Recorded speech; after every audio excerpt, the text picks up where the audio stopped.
Okay, ladies and gentlemen, welcome to Darwin Centre Live, and welcome to anyone who might be joining us today on the internet. Today's session is being run by Paul Hilliard, who's from the museum's entomology department. Paul has an interesting job. He's the person you get when you ring up with a spider or an insect that you need to identify. And so, as you can imagine, he gets a really diverse array of inquiries. And I believe we had somebody in the audience who came in earlier with a butterfly. So that's the sort of thing that Paul does. But his real area of specialisation is spiders, and that's what he's going to be talking about today. We're going to be taking a bit of a safari through a whole range of different spiders. And if you've got any questions, do please feel free to ask them. But before we do that, I'd ask you to make welcome Paul Hilliard. Thank you, Michael. Good morning, everybody. I'm here to talk about spiders.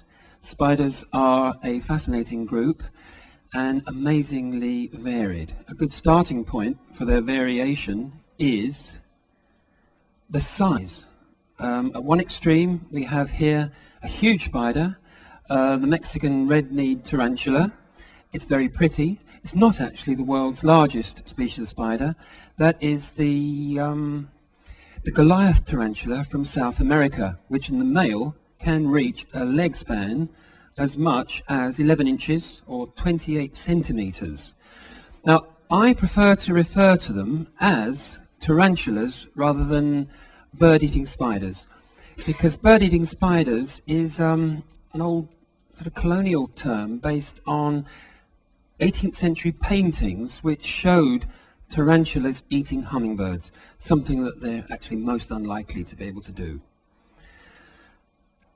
This picture was taken at the London Zoo Friendly Spider Programme, and they say that if you can hold a tarantula at the end of this course on arachnophobia, then you're cured. But I would point out that this spider is extremely well fed. There's the abdomen. It's huge, really plump, and for that reason it's very, very placid, very docile. By contrast, we've got here an African tarantula, the baboon tarantula, and this is quite a different proposition altogether. These are much more aggressive, these spiders, certainly when defending their nest and their baby spiderlings. There's a fundamental difference between African tarantulas and South American ones. South American tarantulas defend themselves by rubbing irritant hairs at a predator, but the on intimidation and aggressiveness. Here's a particularly attractive tarantula, the Indian ornamental tarantula, and because of that it's become quite sought after as a collector's item, and unfortunately becoming very rare in the natural habitat. While we're looking at this, we can see the eyes. Like many spiders, most in fact, we've got a little group of 8 eyes. Now their visual ability is not great. They can detect light and dark, and they can see movement, but not much more than that. Spiders basically operate in a world of feelings, of vibration. At the other end of the size spectrum is a tiny species. This is a British domestic spider, Unops domesticus, found in houses. The fully grown female is no more than 1.5 millimetres in length, though it is not by any means the world's smallest spider. That honour is taken by a species called Patu digua from the South Pacific Islands, and the fully grown male in that case is only 0.5 of a millimetre in size, about the size of a pinhead. Now when we think of spiders, we think of webs, and here a picture taken on a nice dewy morning in October, the best season for spiders' webs. You can see bushes. I think these are gorse. They're festooned with spiders' webs. You've got many individual webs here, tangle webs, and in the middle of each is a spider. One thing I would ask you to note is that all the webs are on the rigid shrubs here, none at all on the loose foliage of the trees behind. This scene shows 2 different kinds of webs. In the centre you've got the 2-dimensional orb web with a spider at the hub. just there. And it's in a wide space. It's quite high up, this orb web. In fact, it has a long bridge thread supporting it. Orb webs are rebuilt on a daily basis. The spider rolls up the old web, and the resulting size of all that web is only about the size of a grain of rice. It then eats that to recycle the nutrients and builds the web fresh, normally in the morning, so that, as I say, the orb web is fresh and sticky, and that's very important for catching insects. Around, though, here, lower down, we see a number of small sheet webs. These are three-dimensional structures, and they are quite like cobwebs, which I think comes up in the next scene, yeah. Here are the kind of webs that people don't like. Cobwebs that renewed each day. They just persist, even long after the spider has died, and just collect dust. So, cobwebs are not popular, generally. I'd just like to point out that not everything that looks like it's made by a spider is actually made by a spider. Not all silk is the work of spiders. Here we've got the nest of moth caterpillars.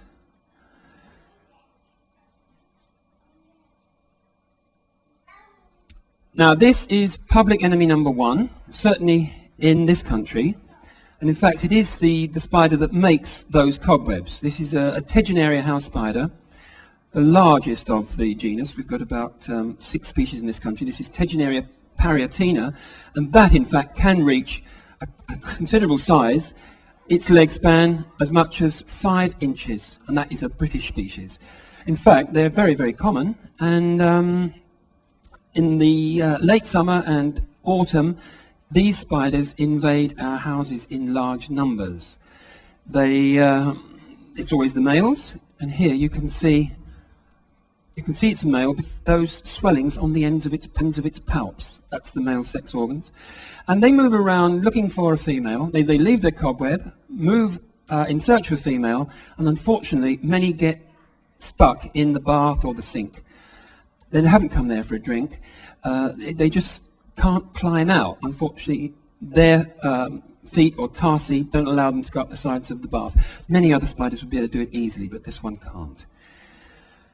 I think this spider is in fact responsible for all the arachnophobia we have in this country. I estimate at least half the population is afraid of spiders, and while arachnophobia is a genuine phobia, you know, it's an exaggerated, irrational fear.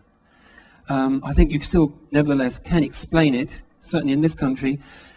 It's because we've got these Tegenaria house spiders, and they invade our houses in large numbers.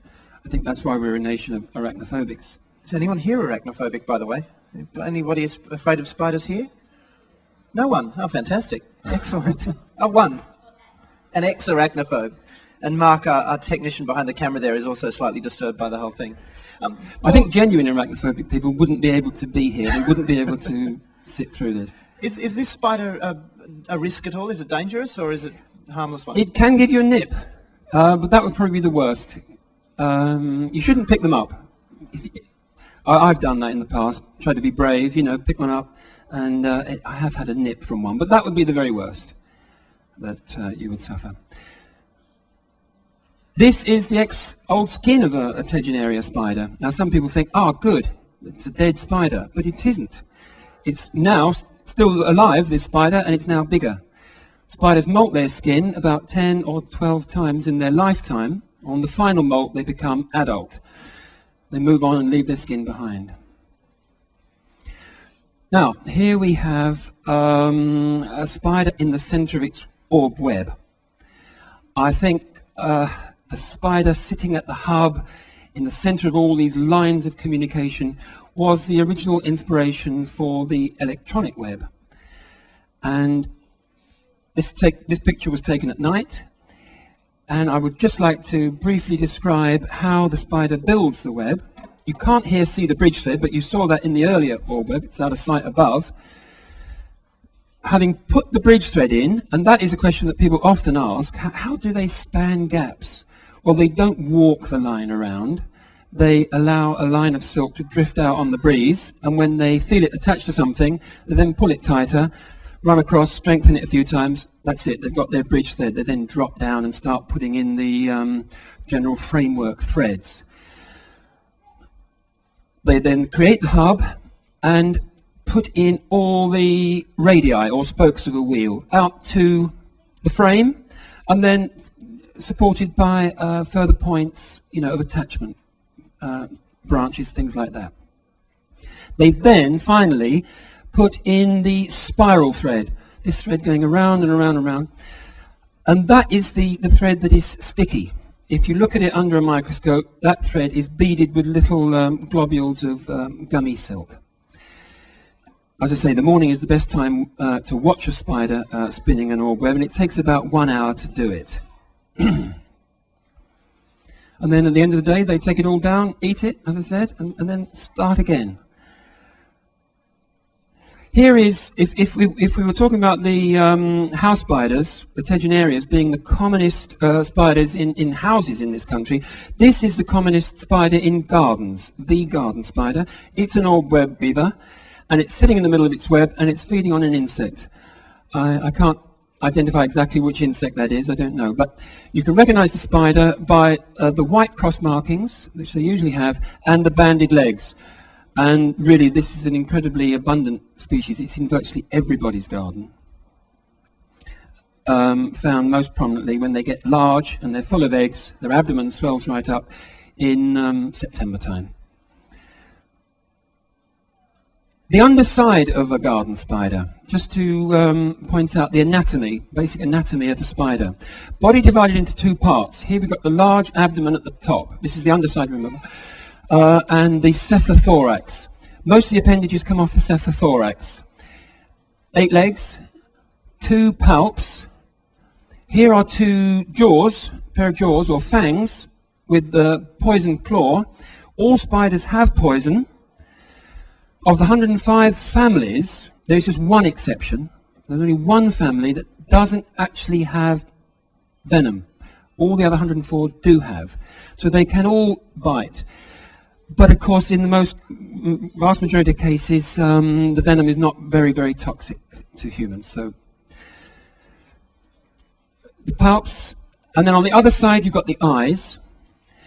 Going back to the abdomen, there are the 2 book lungs, either side of the female sex organ. And at the very end, you've got a little battery of spinnerets there. And that is where the silk comes out.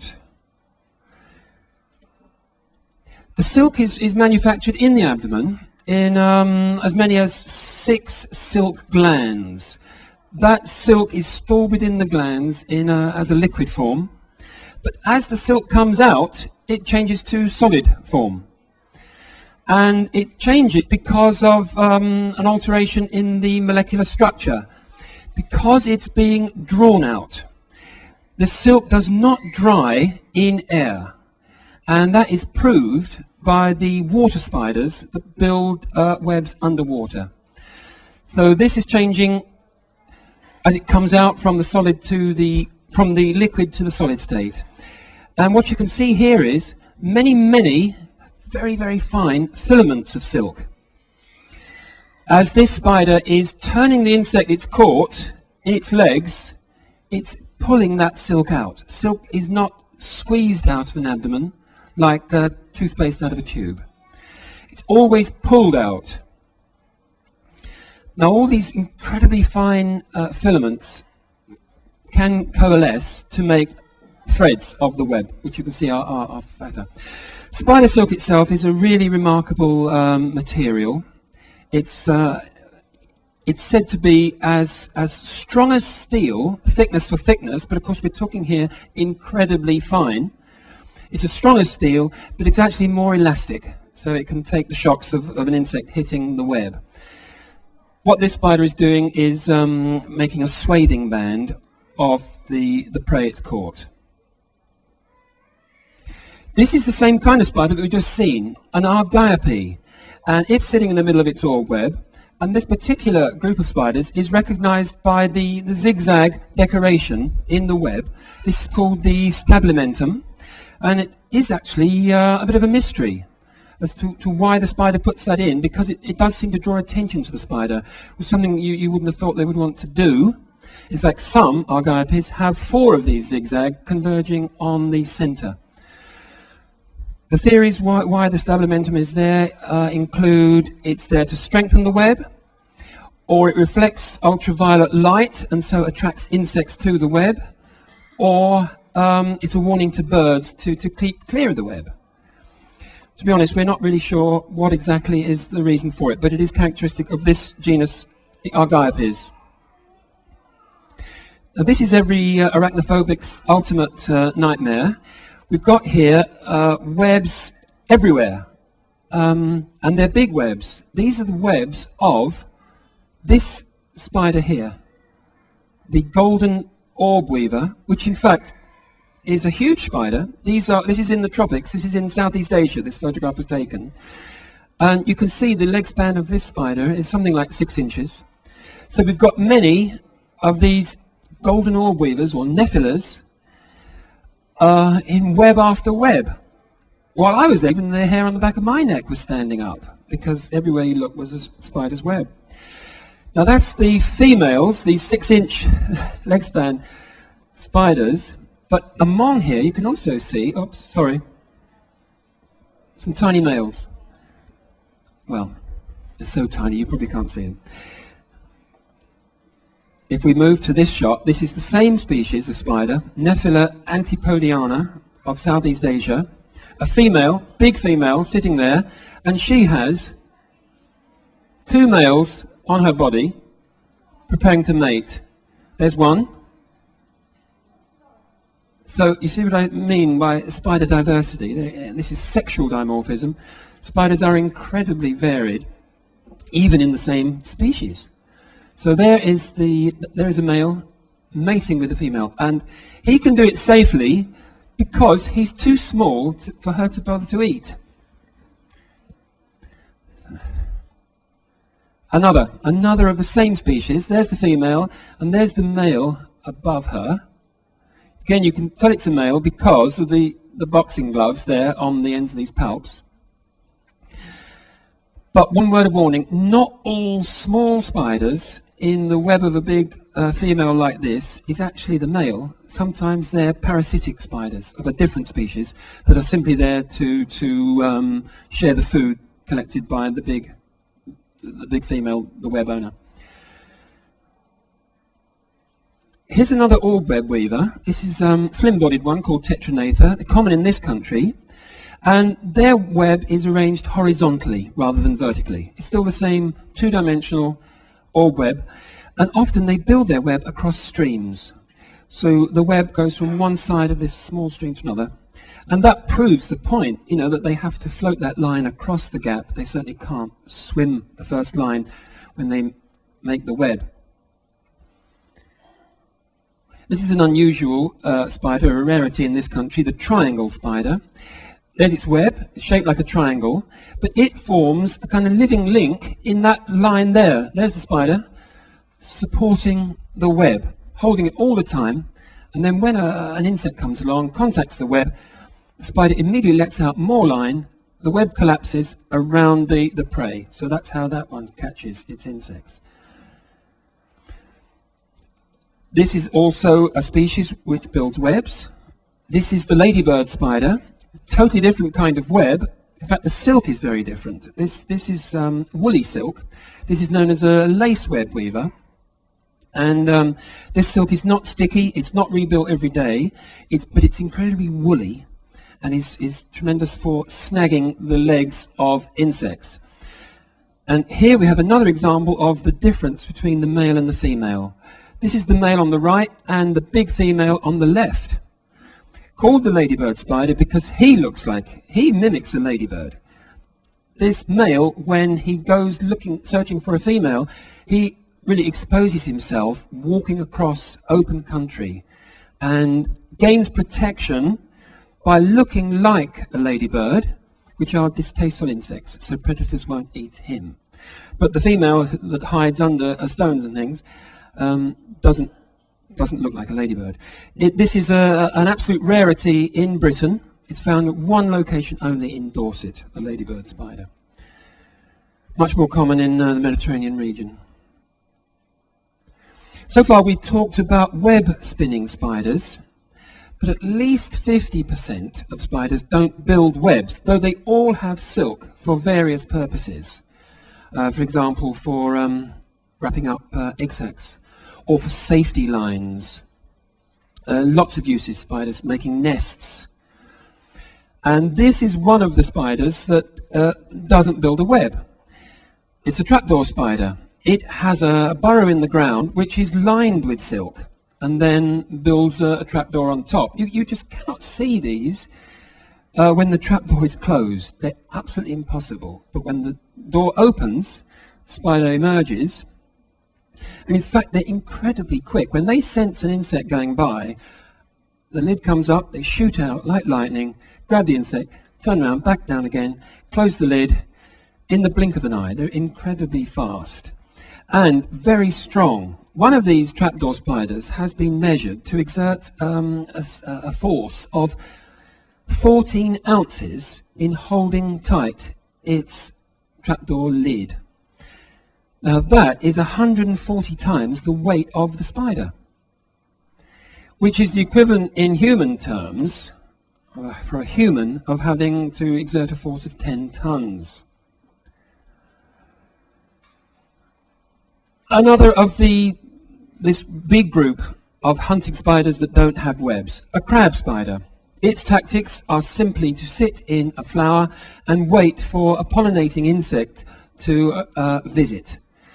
Grabs it, a quick bite with a very, very potent venom, in the case of these small crab spiders, and the bee dies very quickly, including even the big bumblebees, which of course are much bigger than the crab spider. Another hunting type of spider, a little bit like a wolf spider, this one. It's in fact called the nursery web spider. It has some strange habits, this one. It carries its egg sac around with it wherever it goes, and you can see it's walking on tiptoes, so it's quite awkward the way it's doing it. But when those eggs are ready to hatch, it then constructs around the egg sac a nursery web. This is not a web to catch insects, but simply to protect the babies when they hatch.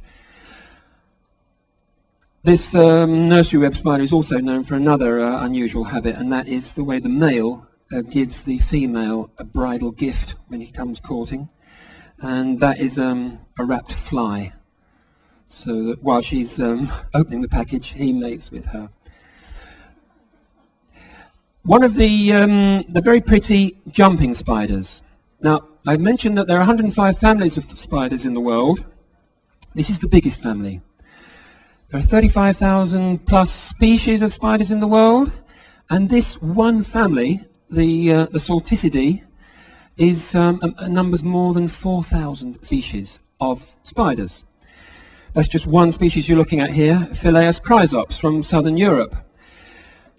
In the tropics, this is the dominant family. They're very, very common, and as I say, mostly very pretty species that stalk their prey, creeping up on them, and then finally jumping onto the insect to catch it. They are active during the daytime, which is unusual for spiders. Most are nocturnal, because they've got very, very good eyesight. One interesting thing, though they're the most common in the tropics, one of the jumping spiders has the record for being found at the highest altitude in the world, and that's 22,000 feet on Everest. A species of jumping spider holds that record. Here is another jumping spider, and this view shows the unusually developed eyes. So 8 eyes, like that tarantula we saw earlier on. 4 at the front, 2 principal eyes, like the headlamps of a car, with 2 side lights on the either side. They can really focus on an image, those central eyes, and can identify whether it's looking at an insect as prey, or perhaps as a mate, as a female, up to 30 centimeters. So that is remarkable in terms of spiders. And then there's 4 other eyes arranged on the top of the cephalothorax, and they can detect insects flying overhead, perhaps. So if it sees an insect flying overhead, it can then orientate, bring those two main eyes to view the insect. And then it starts creeping towards it. What's happening here, though, is this spider, this is a male, and it's displaying to a female. And this, again, is because they're very, very visual, these jumping spiders. The male and female see each other, and he's beautifully patterned, and she can recognize the design of this spider. That, again, I'm sorry to say, is not a British species. It's one found in southern Europe, Saetes barbipes.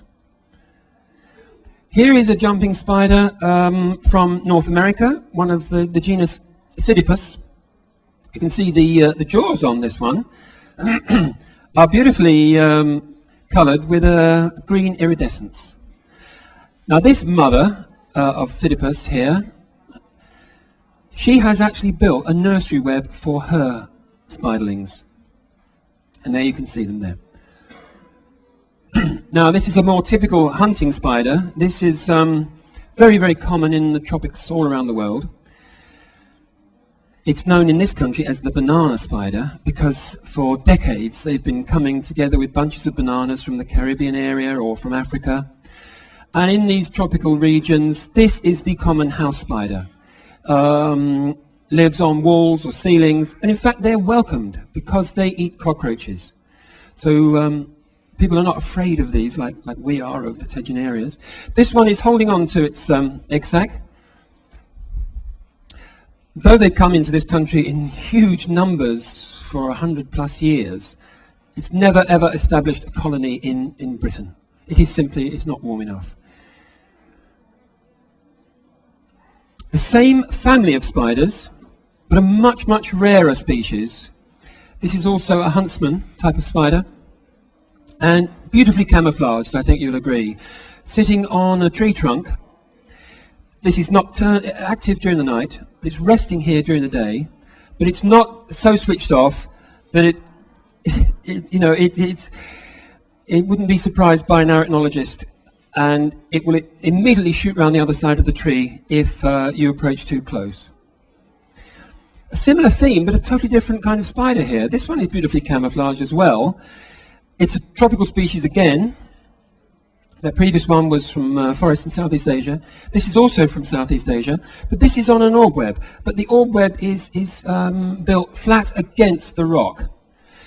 Just after I took this picture, a dragonfly landed on this web and was caught by the spider. The dragonfly hadn't seen that web there.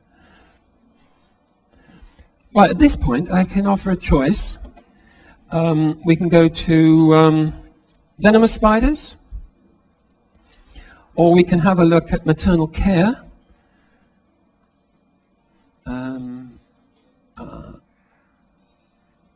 As venomous spiders, or as a mating scene, a little story about mating in spiders. So I wonder if you would like to make a choice. Well, before we do that, there's also a chance, if anyone's got any questions that they want to ask before we move into these sections, it's a chance to do that. Is anything anybody's always wanted to know about spiders but have been afraid to ask? No? I've actually got one. I've always wondered, how do they not get caught in their own webs if the webs are so sticky? Yeah, it's a good question.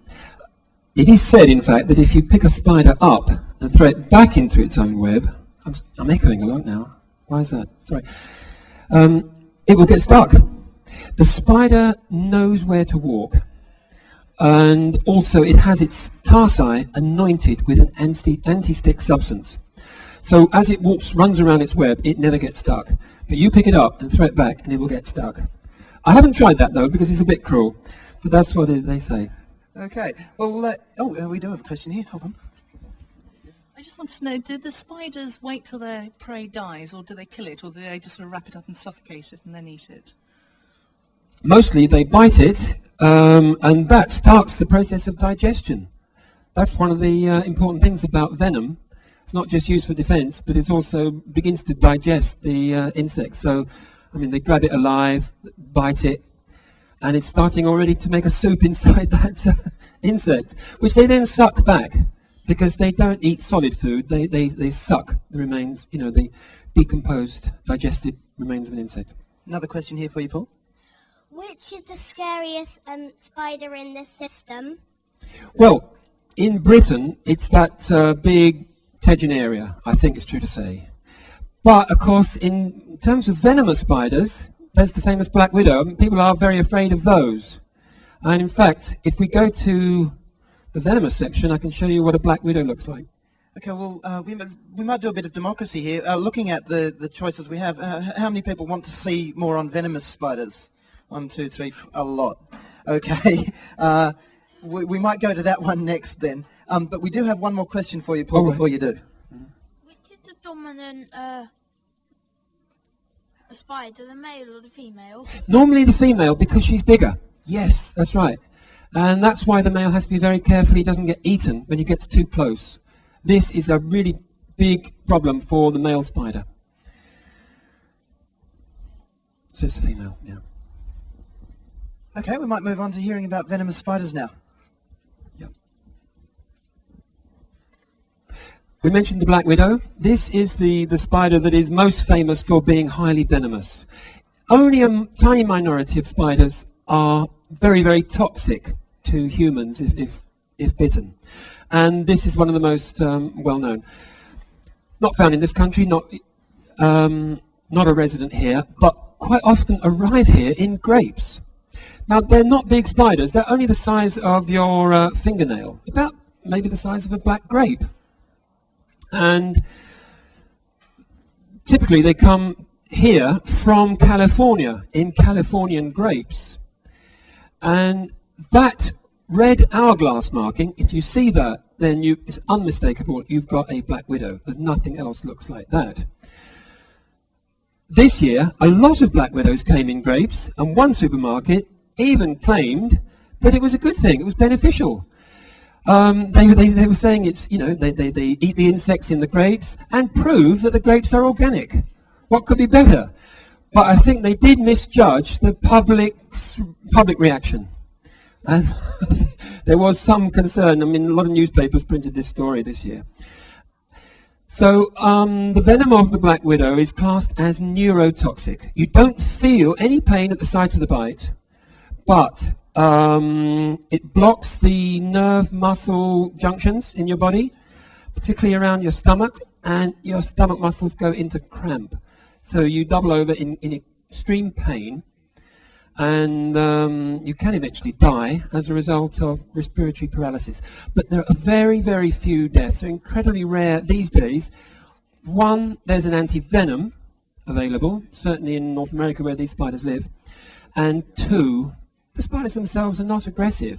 You've really got to have an accident. You've got to squash one.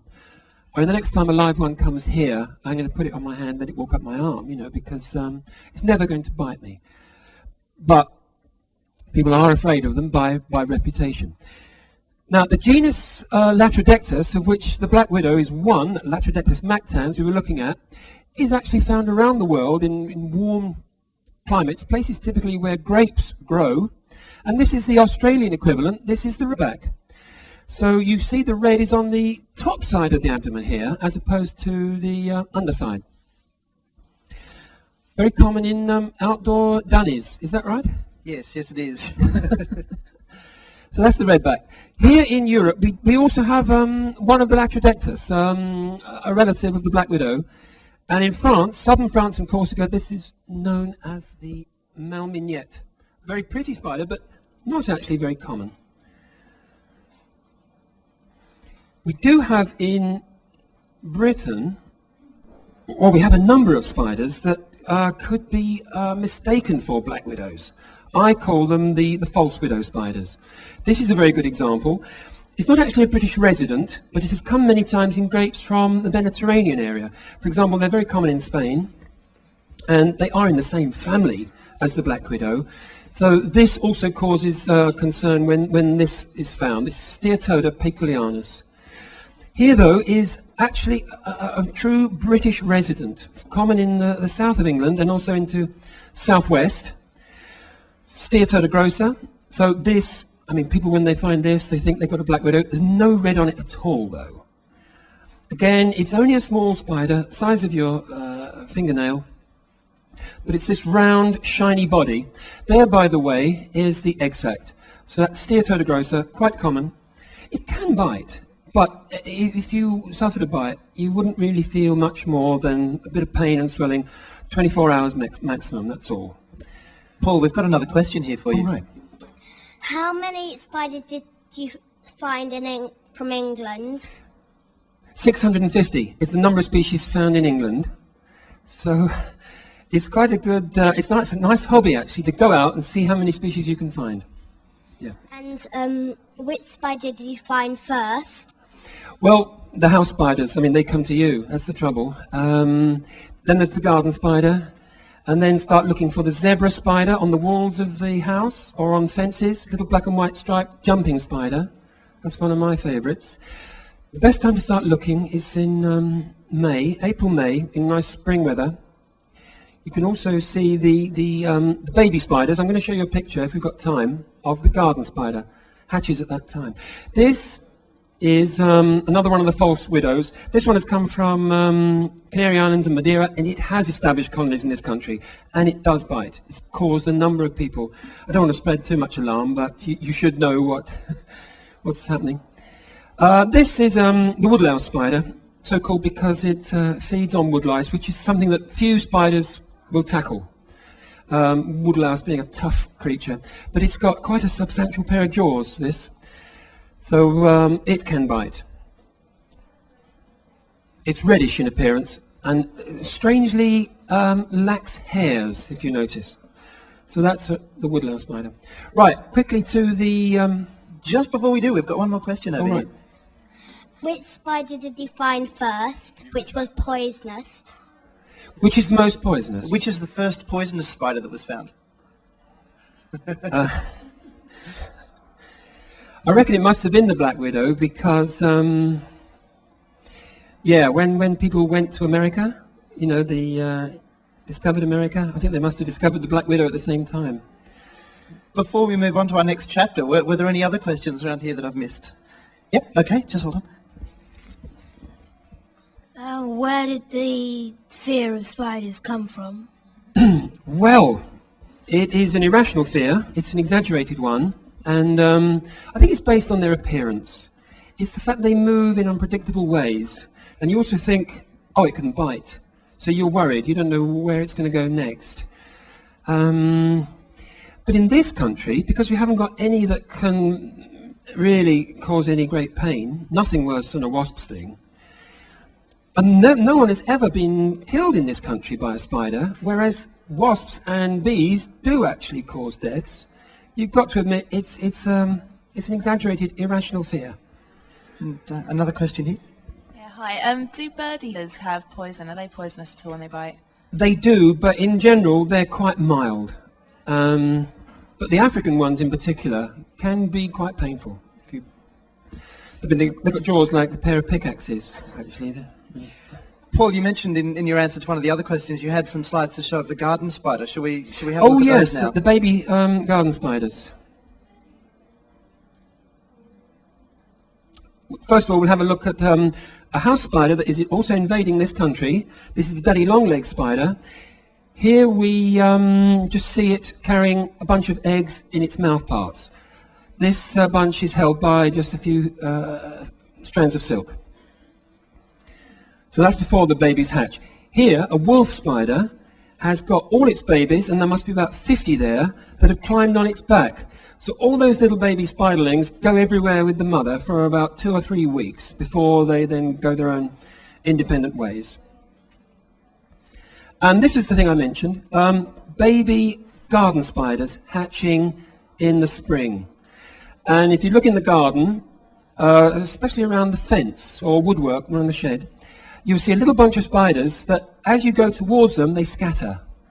And they're yellow with little pyramidal black markings. And they grow up to be that spider I showed earlier on with the white cross marking. So this is baby spiderlings. The great thing about these is mother has already died many months previously, in September, October, after she laid the eggs. And these spiders, without any lessons, make their own first little orb webs with all those intricate junctions and everything. It's a wonder of nature. They do it without any lessons at all. Mother is not around. Okay, we've got one more chapter to cover, but I'm aware we're sort of running a bit over time. Do people want to hang around and look at the spider mating sequence that Paul's photographed? Yeah? Okay. Before we do that, though, we do have another question. Are there any poisonous spiders in Japan that bite people? In Japan, to be honest, yes. It's in the last few years, the Australian redback was introduced into Japan, in Osaka. And I saw it on the news here, and it caused some concern in Japan. I think, perhaps, I'm not sure, they might have eradicated the colony. But there was a time. Yeah, the story was certainly covered in Australia, and I know in Japan they were doing their level best to get rid of them again, because they'd only arrived in a couple of spots. They might have come in some wood or something like that. And so, because they weren't all over the place, they were just in one or two spots in Osaka. They think they were able to get rid of them, but they're not sure. Yes, that's right, yeah. Hang on, right. One more question, Paul. Oh, one more. Are there any other insects or animals or anything that have to live without their mother being around when they're born? Oh, I think many, yes. I mean, all the caterpillars, when you think about it, caterpillars of butterflies and moths, yeah. Right, now, this is just one mating scene. I came upon this web where the female in the middle is in a very strange position. She's sort of on her side, but she's attended by two males. See their boxing gloves again, one either side. They're in good condition, these males. They're just waiting there, but it did look strange. So I took this picture, and then a short time afterwards, I found what was going on. This female had just split her skin and was just molting to become adult. And at that point, the two males rushed in to be the first to mate with her. And there you see them sort of battling to get in there. And the final picture, this is the scene afterwards. And it does tell a little bit of a story. There's one of the males at the top there. He's lost one of his 8 legs in this battle. There's the old skin of the female. There's the female herself now. She's bigger than before. You can see those legs are bigger, but her abdomen is smaller. It's shrunken down. That's normal. But at the bottom, there's the other male. He has paid with his life for the privilege of mating. You can see he's now wrapped up in silk, and the female will eat that male at some later point. So that's spiders for you. There you go. We've got another question here for you, Paul. Right. Do other spiders get caught ever in other spiders' webs? Ah, they do. They absolutely do. And in fact, one spider, if you move one spider to a web of another species, can have great difficulty. So yes, spiders eat spiders. They're their own worst enemies. Yeah. Okay, we are just about out of time, but are there any last questions before we finish up? No? Okay, well, Paul will actually be around for another 5 or 10 minutes. If you want to come up and have a close look at the spiders he's got there with him, ask him some other questions, or just have a bit of a chat, you're very welcome to. Other than that, we've got another Darwin Centre session this afternoon at 2:30, and that one's going to be all about chocolate. It's somebody in our botany department talking about how chocolate gets made, so that could be rather cool. And over the weekend, we've got somebody else from our entomology department also talking about doing a different talk about spiders. So if you've really enjoyed this, you could come in on the weekend. Other than that, I hope you check out our website, which has got a lot more of these sessions, and I hope you enjoy the rest of your time here at the museum. Please thank Paul Hilliard.